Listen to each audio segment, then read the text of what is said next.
Il existe des histoires que la guerre a englouties avant même qu'elles ne soient racontées. Non pas parce qu'elles étaient insignifiantes, mais parce qu'elles portaient le type de vérité qu'aucune archive officielle n'oserait enregistrer. Durant l'hiver 1943, 13 femmes françaises ont disparu d'un convoi allemand qui traversait la Bourgogne en direction de l'Est. Il n'y eut pas de fusillade, pas d'explosion, pas de sauvetage spectaculaire. Elles ont simplement cessé de figurer dans les documents de la Wehrmacht, comme si elles n'avaient jamais existé.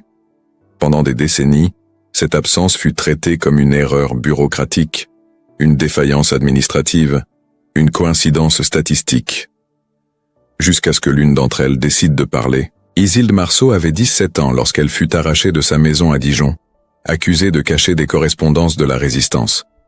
Elle n'avait jamais rien caché. Mais dans la France occupée de 1943, suspicion et culpabilité étaient une seule et même chose. On l'emmena pour interrogatoire, puis dans un centre de triage, et finalement dans un wagon de marchandises sans fenêtre, où 12 autres femmes attendèrent déjà en silence. La destination était connue. Travail forcé dans les usines du Reich, camp de détention à l'Est, ou quelque chose de pire que personne n'osait nommer. Mais Isilde Marceau n'y arriva jamais. Aucune d'entre elles n'y arriva. 52 ans plus tard, les cheveux blancs et les mains tremblantes, elle brisa le pacte de silence qu'elle avait maintenu pendant des décennies. Elle ne parla pas par héroïsme. Elle parla parce que le poids du secret était devenu insupportable. Et ce qu'elle révéla défia tout ce que l'on savait de cette période. L'histoire tournait autour d'un homme qui n'avait jamais demandé de reconnaissance, n'avait jamais revendiqué de gloire, et avait disparu sans laisser de traces. Les femmes ne connaissaient pas son vrai nom. Elles l'appelaient simplement le fantôme de la neige. Il surgissait entre l'obscurité et le froid, opérant dans les failles invisibles de la machine de guerre allemande. Il n'avait pas d'armes, pas d'armée, seulement une connaissance intime des chemins de fer français, des horaires défaillants, des détours oubliés, des routes qu'aucune carte militaire n'enregistrait avec précision. Et il utilisa cette connaissance pour faire quelque chose qui aurait dû être impossible. Effacer 13 vies des registres de l'occupation, les rendre à l'existence hors de portée nazie, et disparaître comme s'ils n'avaient jamais été là. Mais ce n'est pas une histoire d'héroïsme romantique. C'est une histoire sur la peur, les choix impossibles, et le type de courage qui n'apparaît jamais dans les cérémonies officielles. Alaric Vornet était conducteur de train. Il connaissait les rails, les locomotives, et le langage bureaucratique des horaires de guerre. Lorsque les Allemands prirent le contrôle des chemins de fer français en 1940, il fut maintenu à son poste parce qu'il était compétent, parce qu'il connaissait la région, et parce qu'il semblait inoffensif. Ils ne comprirent pas que quelqu'un capable de maîtriser tout le système ferroviaire était également capable de le saboter de manière invisible. Alaric ne fit pas sauter de pont, ne dérailla pas de train, ne tua pas de soldats. Il fit simplement disparaître certains registres, retarda certains wagons, dévia certaines routes vers des lignes secondaires où le contrôle allemand était plus faible, et lorsque l'opportunité se présentait, il déplaçait des pièces humaines hors de l'échiquier de la guerre. Ceux qui regardent maintenant depuis différentes parties du monde sont témoins d'un type rare de récit, une histoire qui a failli être effacée, mais qui a survécu à travers des fragments de mémoire, des lettres brûlées, des témoignages chuchotés des décennies après le silence. Chaque personne qui suit ce récit devient partie de sa préservation, garantissant que le sacrifice d'Alaric Vornet et la survie de ces 13 femmes ne soient pas oubliés. Commenter d'où l'on regarde ce documentaire n'est pas simplement une participation. C'est une résistance contre l'effacement historique. La nuit du 14 janvier 1943 était particulièrement brutale. La neige tombait obliquement sur la gare de Montbard, trop petite pour avoir une garnison permanente, mais suffisamment stratégique pour servir de point de ravitaillement aux convois se dirigeant vers l'Est. Le thermomètre marquait 8 degrés en dessous de zéro. Le vent coupait la peau exposée. Alaric Vornet était là parce qu'il savait que ce convoi spécifique accusait toujours un retard de 3 à 5 minutes en raison d'une défaillance mécanique dans le système de freinage du 3e wagon. Il savait que les soldats allemands responsables de l'escorte détestaient le froid bourguignon et se concentrèrent dans le wagon chauffé de la locomotive. Il savait qu'entre 22h50 et 23h07, le quai restait pratiquement désert. Il avait étudié ce convoi pendant des semaines, notant les horaires, observant les schémas, identifiant le moment exact où la surveillance faillissait. Ce ne fut pas une impulsion. Ce fut un calcul. Lorsque le train s'arrêta et que les soldats descendirent pour vérifier le ravitaillement en eau, Alaric se déplaça entre les ombres avec la précision de quelqu'un qui connaissait chaque centimètre de cette gare. Le wagon de marchandises où les femmes étaient enfermées se trouvait au milieu du convoi, loin de la locomotive, loin de la vision directe des gardes. Il ne força pas la porte. Il utilisa une clé passe-partout que tous les anciens conducteurs possédaient, mais dont les Allemands ignoraient l'existence. La porte s'ouvrit sans bruit. 13 visages le fixèrent dans l'obscurité. Personne ne parla. Il fit simplement un geste de la main, indiquant la sortie latérale du quai, et elles comprirent. Une par une, elles descendirent dans la neige, certaines pieds nus, toutes tremblantes, mais dans un silence absolu. Alaric les guida à travers un embranchement de fret abandonné, puis par un sentier secondaire qui menait à une grange à 2 kilomètres de la gare. 17 minutes plus tard, le convoi repartit avec les mêmes documents d'embarquement, mais 13 prisonnières en moins. Les Allemands ne remarquèrent en la discordance que 3 jours plus tard, lorsque le train arriva à destination finale. Mais à ce moment-là, il était trop tard pour retracer où la défaillance s'était produite. Isilde Marceau se souvenait du froid. Elle se souvenait d'avoir couru dans la neige sans sentir ses pieds. Elle se souvenait de la grange où elles passèrent la première nuit, entassées sous du foin humide, tremblant non seulement de froid mais de peur d'être découverte.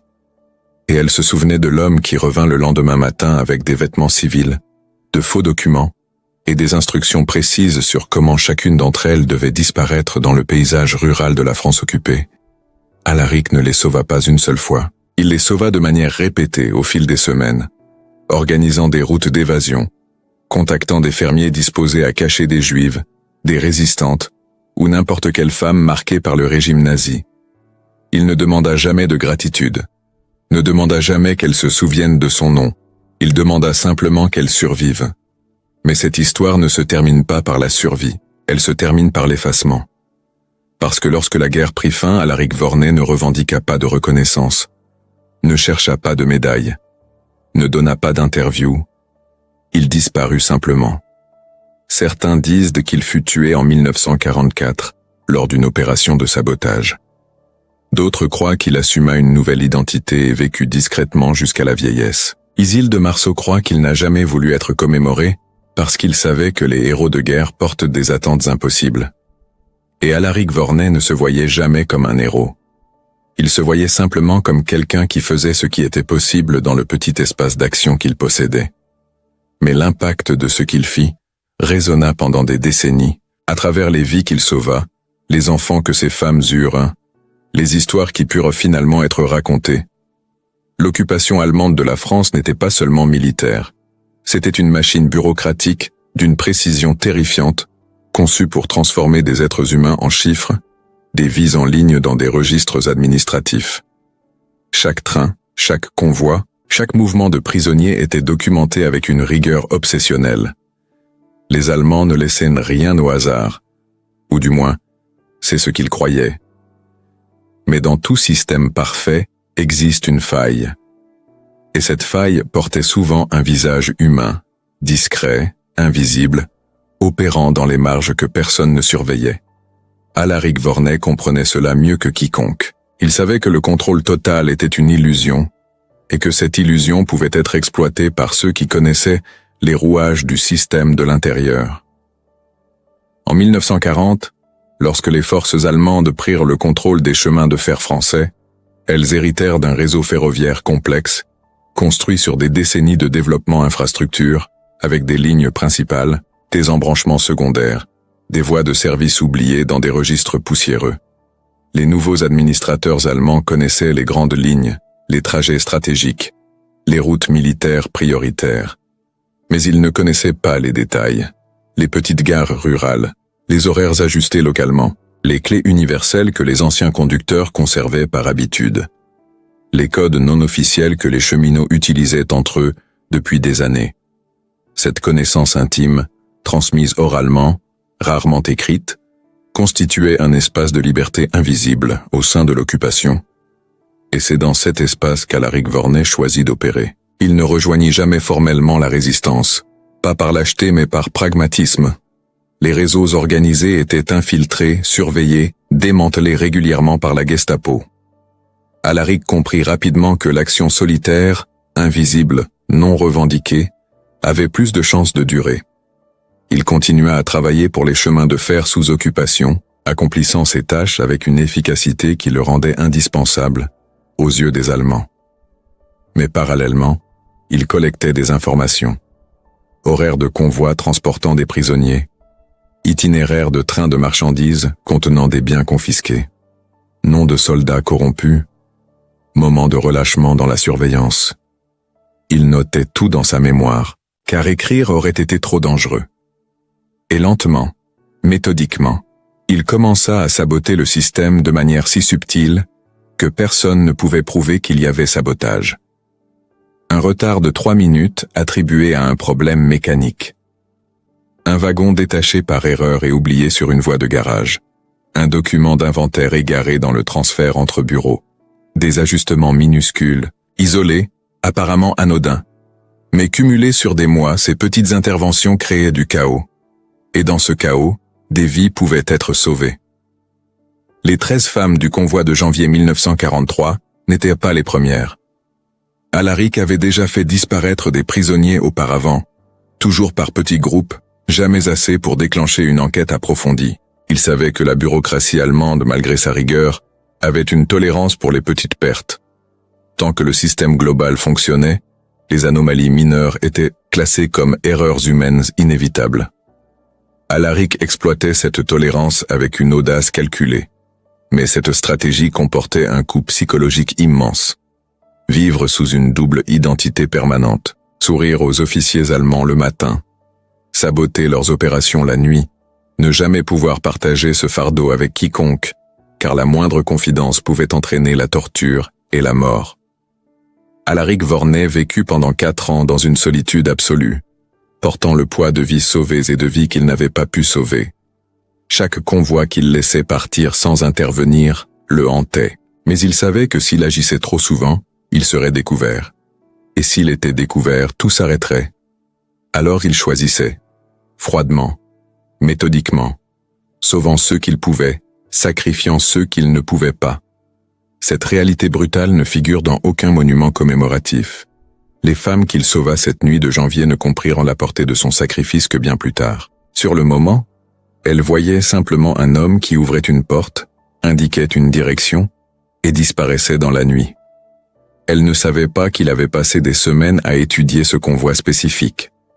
Ne savait pas qu'il avait soudoyé un garde avec de l'alcool, pour garantir qu'il s'endormirait à un moment précis. Ne savait pas qu'il avait préparé des faux documents pour chacune d'elles, falsifiant des identités, inventant des parcours crédibles.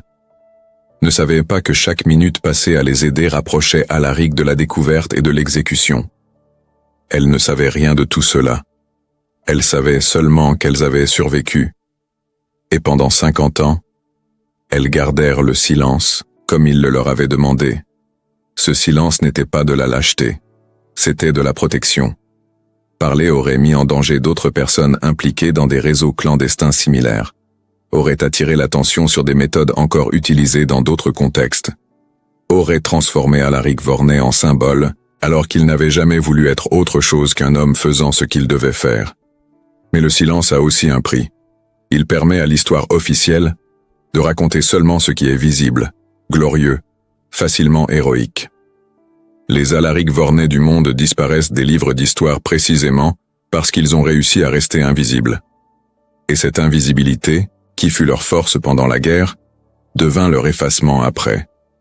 Ce n'est qu'en 1995, lorsque Isilde Marceau décida de rompre le pacte, que la vérité commença à émerger. Elle contacta d'abord les autres survivantes. Certaines avaient déménagé à l'étranger. D'autres étaient décédées, mais 7 d'entre elles acceptèrent de témoigner. Ensemble, elles reconstituèrent les événements de cette nuit, confrontant leurs souvenirs, comblant les lacunes, tentant de donner un sens à ce qui s'était passé. Leurs témoignages ne correspondaient pas parfaitement. La mémoire humaine est imparfaite, surtout lorsqu'elle porte un traumatisme. Mais tous convergeaient sur un point central. Un homme les avait sauvés. Un homme dont elles ne connaissaient pas le vrai nom. Un homme qui avait disparu sans laisser de traces. Les recherches qui suivirent furent difficiles. Les archives ferroviaires de l'époque avaient été partiellement détruites, partiellement falsifiées, partiellement perdues dans le chaos de l'après-guerre. Mais des fragments subsistaient, des listes de personnel, des rapports d'incidents mineurs, des notes marginales dans des registres bureaucratiques. Et lentement, le nom d'Alaric Vorney émergea. Conducteur auxiliaire, affecté à la région de Bourgogne. Retiré du service actif en 1944 pour raison non spécifiée. Aucune mention de décès. Aucune mention de démission. Simplement une absence dans les dossiers, comme s'il avait cessé d'exister administrativement. Cette disparition administrative était elle-même suspecte. Elle suggérait que quelqu'un quelque part avait délibérément effacé son nom. Peut-être pour le protéger, peut-être pour le punir, peut-être simplement parce que son existence posait des questions embarrassantes. L'hiver 1943 ne fut pas seulement brutal pour Alaric Vorney, il le fut pour toute la France occupée. Les rations alimentaires atteignirent leur niveau le plus bas. Les arrestations arbitraires se multiplièrent. La Gestapo intensifia ses opérations de répression contre la résistance, torturant des suspects dans les sous-sols de la rue Lauriston à Paris, exécutant des otages dans les cours de prison provinciales. La terreur n'était plus exceptionnelle. Elle était devenue la norme. Et dans ce contexte, sauver 13 femmes d'un convoi allemand n'était pas un acte isolé de bravoure. C'était une déclaration de guerre silencieuse contre tout le système d'occupation. Après cette nuit de janvier, Alaric savait qu'il avait franchi un point de non-retour. Tôt ou tard, les Allemands remarqueraient la disparition. Tôt ou tard, une enquête serait lancée. Tôt ou tard, quelqu'un ferait le lien entre les anomalies ferroviaires et lui. Il n'avait pas peur de la mort. Il avait peur de parler sous la torture, peur de révéler des noms, des lieux, des méthodes, peur que sa faiblesse humaine détruise tout ce qu'il avait construit. Alors il prit des précautions supplémentaires.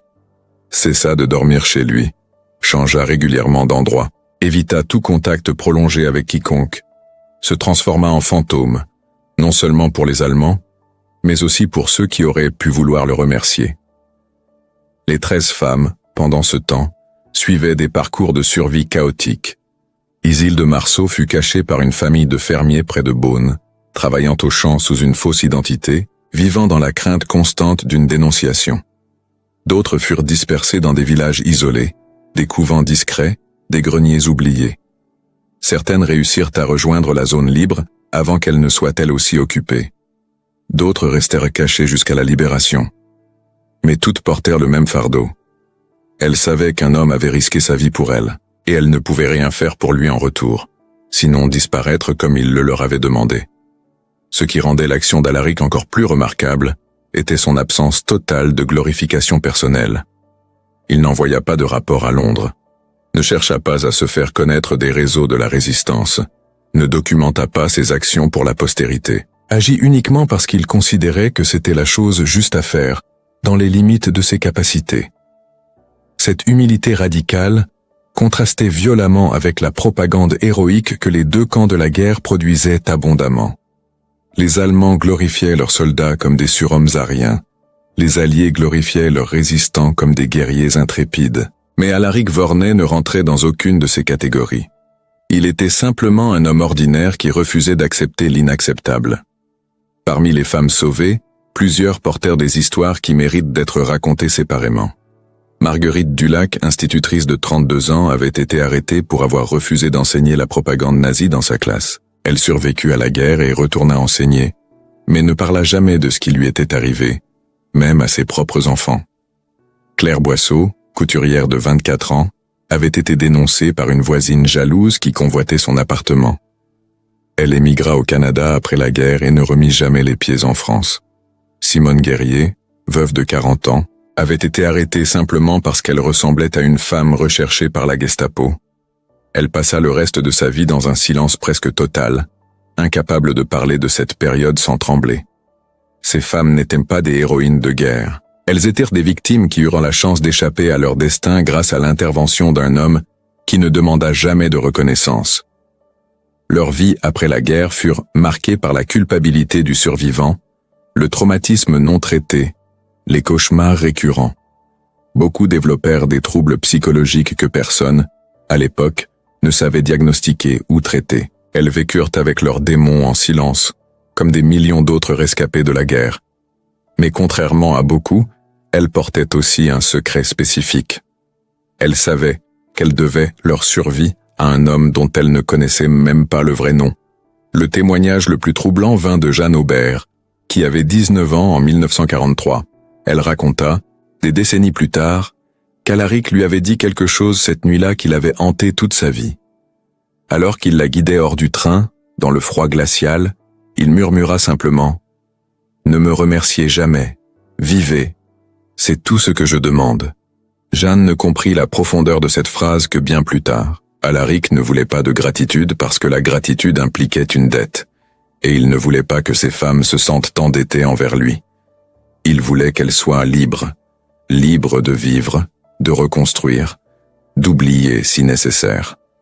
Cette générosité absolue, dénuée de tout calcul, de toute attente de récompense, est peut-être l'aspect le plus extraordinaire de cette histoire. Mais l'histoire d'Alaric Vorney ne se termine pas avec le sauvetage de janvier 1943. Il continua ses opérations clandestines pendant plus d'1 an. Les archives fragmentaires suggèrent qu'il participa à au moins 7 autres interventions similaires, sauvant au total près de 40 personnes. Certaines étaient des Juifs destinés au camp de la mort. D'autres étaient des résistants capturés. D'autres encore étaient simplement des civils pris dans les filets arbitraires de l'occupation. Alaric ne faisait pas de distinction. Pour lui, toute vie menacée par le système nazi méritait d'être sauvée, si c'était possible. Cette approche universaliste, rare à l'époque, témoignait d'une profondeur morale exceptionnelle. Le 12 mars 1944, tout s'effondra. Un informateur de la Gestapo, dont l'identité ne fut jamais établie avec certitude, signala des irrégularités persistantes dans les convois ferroviaires de Bourgogne. Une enquête fut ouverte. Des registres furent comparés. Des témoins furent interrogés. Et le nom d'Alaric Vorney apparut comme dénominateur commun dans plusieurs incidents suspects. Il fut convoqué pour interrogatoire au quartier général allemand de Dijon. Il savait ce que cela signifiait. Il savait qu'il ne reviendrait probablement pas vivant. Mais il se présenta quand même, parce que fuir aurait confirmé les soupçons et mis en danger tous ceux qui l'avaient aidé. L'interrogatoire dura 3 jours. Les méthodes utilisées ne furent jamais documentées officiellement, mais les témoignages de personnes détenues dans les mêmes locaux à cette époque parlent de coups, de privation de sommeil, de simulation de noyade, de tortures psychologiques raffinées. Alaric Vorney ne parla pas, ne donna aucun nom, ne révéla aucune méthode, ne confirma aucune accusation. Cette résistance était d'autant plus extraordinaire qu'il n'avait aucun entraînement militaire, aucune formation spéciale pour résister à la torture. Il tint simplement parce qu'il savait que des dizaines de vies dépendèrent de son silence. Au bout de 3 jours, faute de preuves concrètes, les Allemands le relâchèrent, mais ils le placèrent sous surveillance constante. Alaric comprit immédiatement qu'il ne pourrait plus opérer comme avant. Chacun de ses mouvements était observé, chaque conversation était potentiellement enregistrée.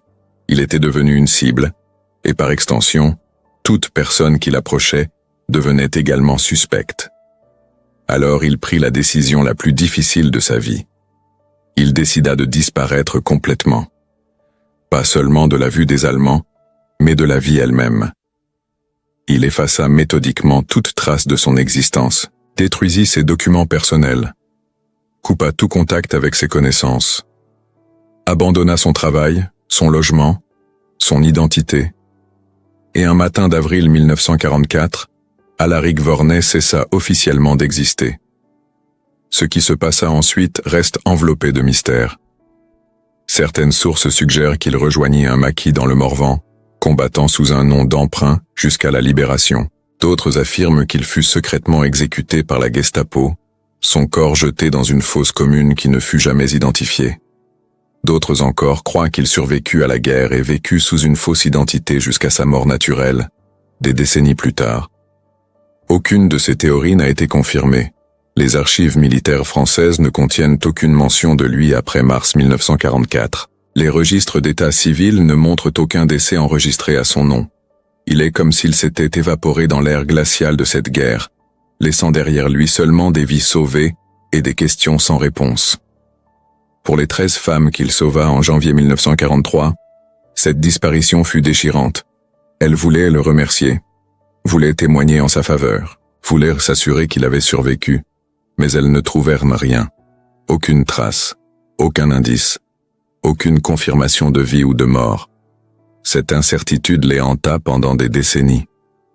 Isilde Marceau raconta qu'elle rêvait régulièrement d'Alaric, le voyant marcher dans la neige, s'éloignant toujours plus loin jusqu'à devenir invisible. Ce rêve récurrent symbolisait parfaitement la nature fantomatique de cet homme qui avait traversé leur vie brièvement, mais de manière indélébile. La fin de la guerre n'apporta pas de réponse. Les tribunaux militaires de l'après-guerre se concentrèrent sur les criminels de guerre, les collaborateurs notoires, les traîtres évidents. Personne ne chercha activement les héros obscurs, les sauveurs anonymes, ceux qui avaient agi sans témoin ni preuve. L'effort de reconstruction nationale privilégiait les récits clairs, les héros identifiables, les actes documentés. Alaric Vorney ne rentrait dans aucune de ces catégories. Son histoire était trop floue, trop incertaine, trop dépourvue de preuves matérielles. Alors elle fut oubliée, ou plus précisément, elle ne fut jamais vraiment connue. Ce n'est qu'en 1995, lorsque Isilde Marceau et les autres survivantes décidèrent de parler publiquement, que l'histoire commença à émerger. Elles contactèrent des historiens, des journalistes, des archivistes. Elles fournirent leurs témoignages, aussi fragmentaires soient-ils. Elles exigèrent que le nom d'Alaric Vorney soit inscrit quelque part, d'une manière ou d'une autre, dans la mémoire collective. Leurs efforts aboutirent à une petite plaque commémorative installée dans la gare de Montbard en 1998. Elle porte une inscription sobre, à la mémoire d'Alaric Vorney, cheminot, qui sauva des vies pendant l'occupation, 1943-1944. Pas de détails, pas d'explication, juste cette reconnaissance minimale d'un sacrifice maximal. Mais même cette plaque ne raconte pas toute l'histoire.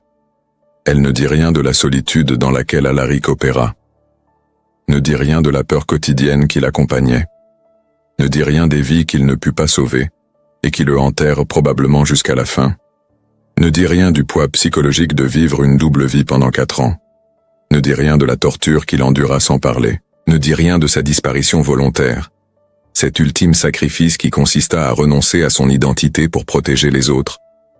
Toute cette complexité humaine, toute cette profondeur morale, tout ce courage ordinaire et extraordinaire à la fois, reste invisible derrière une plaque de bronze de 30 cm. L'histoire d'Alaric Vorney pose une question fondamentale sur la manière dont nous nous souvenons de la guerre. Nous aimons les héros clairement identifiables. Nous aimons les actes documentés. Nous aimons les récits linéaires avec un début, un milieu et une fin satisfaisante. Mais la réalité de la résistance, de la survie, du courage sous l'occupation, était rarement aussi nette. Elle était faite de gestes invisibles, de sacrifices non documentés, d'actes de bravoure qui ne furent jamais photographiés ni médaillés. Elle était faite d'hommes et de femmes ordinaires qui firent des choses extraordinaires sans jamais demander de reconnaissance. Et ces personnes, précisément parce qu'elles réussirent à rester invisibles, disparurent de l'histoire officielle. Les 13 femmes sauvées par Alaric Vorney vécurent le reste de leur vie avec cette conscience aiguë. Elles savaient qu'elles devaient leur existence à quelqu'un que l'histoire avait oublié. Elles savaient que des centaines, peut-être des milliers d'Alaric Vorney avaient existé pendant la guerre, opérant dans l'ombre, sauvant des vies sans laisser de traces. Elles savaient que l'histoire telle qu'elle est enseignée dans les écoles, commémorée dans les monuments, racontée dans les livres, n'était qu'une fraction de ce qui s'était réellement passé. Et cette conscience les habitait comme une responsabilité. Responsabilité de témoigner. Responsabilité de préserver la mémoire. Responsabilité de s'assurer que le sacrifice d'Alaric ne soit pas totalement effacé. Isilde Marceau mourut en 2003, à l'âge de 77 ans. Avant de mourir, elle rédigea un testament moral dans lequel elle demandait que son histoire et celle d'Alaric Vorney soient racontées aussi longtemps que possible. Elle légua ses archives personnelles, incluant des lettres, des photographies, des notes manuscrites, à la Fondation pour la mémoire de la déportation. Ces documents constituent aujourd'hui l'une des rares sources primaires sur cette histoire. Mais même ces archives sont incomplètes. Il manque des pièces essentielles, des dates précises, des confirmations objectives. L'histoire d'Alaric Vorney reste, à bien des égards, une histoire de croyance. On la croit parce que ceux qui la racontent ont vécu quelque chose de réel, mais on ne peut pas la prouver selon les standards académiques habituels. Cette impossibilité de preuve totale est elle-même révélatrice. Elle montre les limites de notre rapport à l'histoire. Nous voulons des faits, nous voulons des documents, nous voulons des preuves irréfutables. Mais beaucoup de vérités humaines, surtout celles qui se sont déroulées dans des contextes de terreur et de clandestinité, ne laissent pas de preuves irréfutables. Elles laissent des témoignages, des mémoires, des convictions profondes chez ceux qui ont vécu les événements. Et parfois, ces témoignages doivent suffire. Pas parce qu'ils sont parfaits, mais parce qu'ils sont tout ce qui reste d'une réalité qui ne voulait pas être documentée. Les autres femmes sauvées cette nuit de janvier 1943 suivirent des chemins divers. Certaines parlèrent publiquement de leur expérience. D'autres emportèrent leurs secrets dans la tombe. Certaines réussirent à reconstruire des vies relativement normales. D'autres furent tentées jusqu'à la fin par les fantômes de la guerre. Mais toutes partageaient un point commun. Elles savaient qu'un homme avait fait pour elles quelque chose qu'aucun système, aucune institution, aucune armée n'avait fait.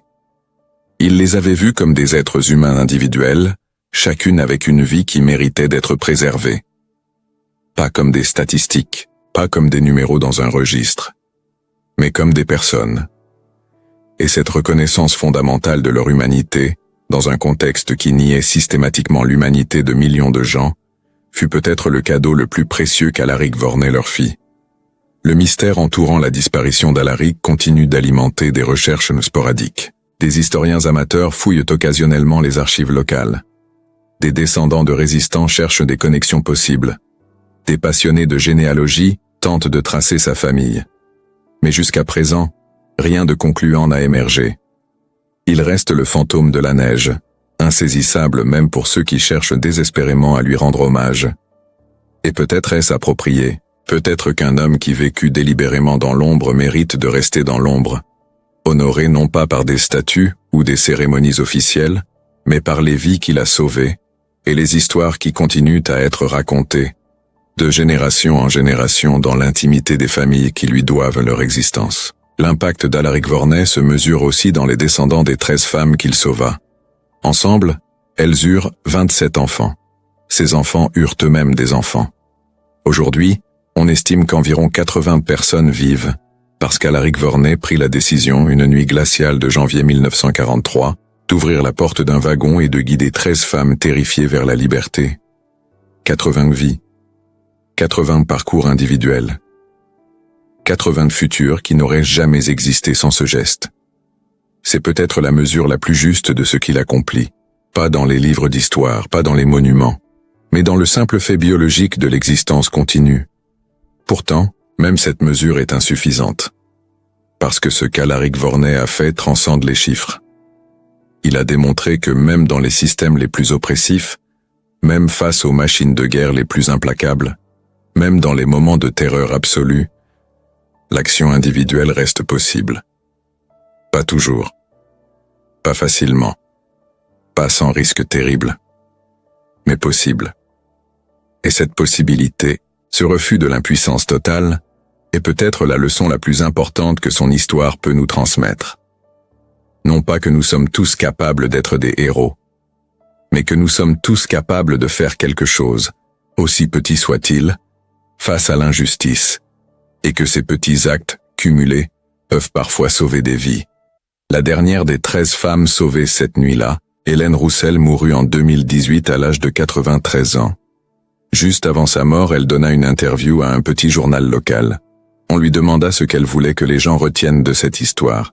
Elle répondit simplement qu'il y avait de la bonté, même là, même alors, et que cette bonté n'avait pas besoin de reconnaissance pour exister. Ces mots résument peut-être mieux que toute analyse historique l'essence de ce qu'Alaric Vorney représentait. Une bonté sans calcul, un courage sans spectacle, une humanité préservée au cœur de l'inhumain. L'histoire du fantôme de la neige ne se termine pas vraiment. Elle continue dans chaque personne qui la découvre, qui la questionne qui cherche à comprendre comment un homme ordinaire put accomplir quelque chose d'aussi extraordinaire. Elle continue dans les débats sur la mémoire, sur l'héroïsme, sur ce que nous choisissons de commémorer et pourquoi. Elle continue dans la conscience que l'histoire officielle n'est jamais complète, qu'il existe toujours des récits invisibles, des sacrifices non documentés, des vies sauvées par des personnes dont nous ne connaîtrons jamais le nom. Alaric Vorney n'était probablement pas unique. Il était probablement l'un parmi des centaines d'individus similaires, opérant dans des circonstances similaires, accomplissant des actes similaires. Mais nous connaissons son histoire parce qu'une femme, Isilde de Marceau, décida qu'elle devait être racontée. Et maintenant, cette histoire appartient à quiconque choisit de l'écouter, de la préserver, de la transmettre. Dans la gare de Montbard, la petite plaque de bronze continue d'exister. La plupart des voyageurs passent devant sans la remarquer. Mais ceux qui s'arrêtent, qui lisent l'inscription, qui se demandent qui était cet homme, entrent dans un espace de mémoire différent, un espace où l'héroïsme n'a pas besoin de drapeau, où le courage n'a pas besoin de témoins, où la dignité humaine se manifeste non pas dans les grands gestes spectaculaires, mais dans les choix silencieux, répétés, dangereux, faits par des personnes ordinaires dans des circonstances extraordinaires. Alaric Vorney reste un fantôme, mais c'est un fantôme qui hante notre conscience historique de la manière la plus nécessaire. Il nous rappelle ce que nous préférerions oublier, que la vraie résistance fut souvent invisible, que les vrais héros disparurent souvent sans laisser de traces, et que notre devoir n'est pas seulement de nous souvenir des victoires éclatantes, mais aussi des actes discrets qui sauvèrent des vies une par une, dans l'obscurité glaciale d'une guerre qui voulait tout détruire. Cette histoire n'appartient pas qu'au passé. Elle traverse le temps comme un écho qui refuse de s'éteindre, portant en elle une vérité aussi simple qu'insoutenable. Dans les moments où l'humanité bascule dans l'abîme, ce sont les gestes invisibles qui dessinent la frontière entre ce que nous sommes et ce que nous refusons de devenir. Maëlys Rouvray et Ernst Keller ne se sont jamais revus. Ils ne se sont jamais parlé. Ils ne connaissaient même pas leurs noms respectifs. Pourtant, entre eux s'est tissé quelque chose d'irremplaçable. Quelque chose que ni la guerre, ni la mort, ni l'oubli organisé n'ont pu totalement détruire. Cette histoire pose une question qui traverse les générations et qui nous concerne tous, aujourd'hui encore. Que ferions-nous si nous étions confrontés à notre propre zone d'isolement, à notre propre Maëlys abandonnée sur la paille, à notre propre décision impossible entre le confort de l'indifférence et le prix du refus, parce que ces situations n'ont pas disparu avec la fin de la Seconde Guerre mondiale. Elles existent encore, sous d'autres formes, partout où des systèmes continuent de trier les vies humaines entre celles qui comptent et celles qu'on peut laisser disparaître sans bruit. Ces voix oubliées, ces femmes effacées des registres, ces hommes disparus dans l'anonymat de l'histoire méritent plus que notre silence. Elles méritent d'être entendues, transmises, préservées de l'oubli qui menace toujours de les engloutir définitivement. Si ce récit a touché quelque chose en vous, si l'histoire de Maëlys et d'Ernst a résonné dans votre conscience, alors ne la laissez pas s'arrêter ici. Partagez-la avec ceux qui, comme vous, croient encore que l'humanité se mesure à notre capacité de voir ce que les autres préfèrent ignorer. Abonnez-vous à cette chaîne pour que ces témoignages continuent d'exister, pour que les noms arrachés au néant trouvent leur place dans la mémoire collective, pour que les gestes de bonté ordinaire accomplis dans l'obscurité totale ne soient jamais totalement oubliés. Chaque abonnement, chaque partage, chaque commentaire devient un acte de résistance contre l'effacement, une manière de dire que ces vies comptaient, qu'elles comptent encore, et qu'elles compteront toujours. Et maintenant, dans les commentaires ci-dessous, depuis l'endroit du monde où vous vous trouvez, laissez une trace. Pas simplement un nom de ville ou de pays, mais une réflexion, une émotion, une question que cette histoire a soulevée en vous. Qu'est-ce que le choix d'Ernst vous inspire? Quelle part de Maëlys reconnaissez-vous dans ceux qui, aujourd'hui encore, luttent pour ne pas disparaître? Ces témoignages n'ont de sens que s'ils continuent de vivre à travers nous, à travers nos conversations, à travers notre refus collectif de laisser l'oubli gagner. Parce qu'au fond, l'histoire ne se résume pas à des dates et des batailles. Elle se compose de milliers de choix individuels, de gestes minuscules accomplis dans l'ombre. de décisions impossibles prises par des gens ordinaires placés dans des circonstances extraordinaires. Et tant que quelqu'un quelque part choisit de se souvenir, de transmettre, de refuser l'indifférence, alors ces voix ne se tairont jamais complètement. Elles continueront de résonner de génération en génération, nous rappelant que l'humanité ne triomphe pas toujours, mais qu'elle mérite toujours d'être défendue.